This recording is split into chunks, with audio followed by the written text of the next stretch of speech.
Alda, se há condição de viver sem dor quem tem hérnia de disco lombar. A dor é do nervo. A hérnia de disco é pela compressão do disco intervertebral.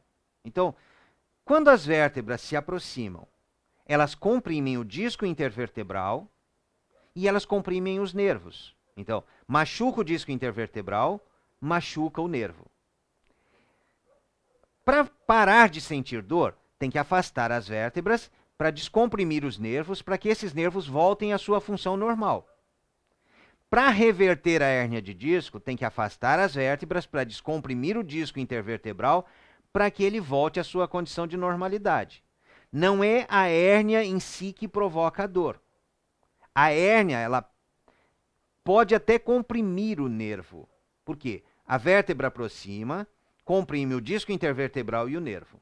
Então, quando comprime o disco intervertebral, esse disco vai ficando abaulado até romper todos os anéis e o núcleo vazar, formando a hérnia de disco. Então, o que leva à dor é a compressão sobre o nervo, sobre a raiz do nervo ou da medula mesmo, dentro da coluna, comprime a medula. E quando as vértebras deslocam também, elas comprimem a medula. Quando as vértebras se aproximam, elas comprimem a raiz do nervo. Então, o que causa dor é o nervo, não a hérnia de disco em si. Tem pessoas que têm hérnia de disco e não sentem dor, não sentem dor nenhuma. Por quê? A hérnia está pressionando o nervo, a vértebra está pressionando o nervo e anestesiando o nervo. Tanto que a pessoa descobre que tem hérnia de disco quando já está com hérnia de disco. Um determinado dia, a pessoa sente dor, faz um exame de imagem e aí ela descobre que ali tem uma hérnia de disco. A hérnia de disco, ela na maioria das vezes se forma de maneira silenciosa. As vértebras vão aproximando, vão amassando os nervos e anestesiando, bloqueando os nervos.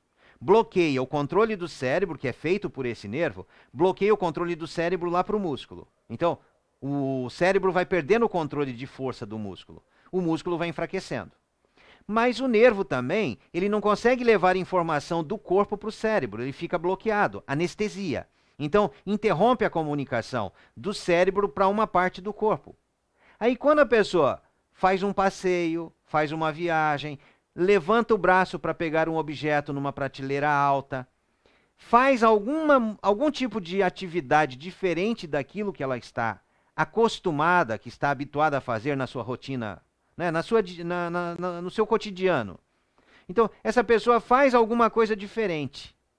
E aí ela mexe com a coluna de maneira diferente, a coluna abre um pouquinho e aquele nervo que estava anestesiado, ele volta à sua função, volta a passar estímulos e levar informação para o cérebro. Aí vai a dor para o cérebro e aí a pessoa, às vezes, paralisa de tanta dor. A dor é tão intensa que a pessoa fica paralisada, ela não consegue se movimentar.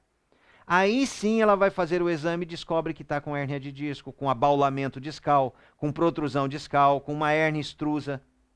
Mas não é a hérnia em si que causa a dor. É a lesão ou a agressão ao nervo que causa a dor. E é a agressão ao nervo que enfraquece os músculos e as vértebras se aproximam mais e provocam a hérnia de disco. Causam a formação da hérnia de disco. Então, hérnia de disco é uma coisa, dor é outra.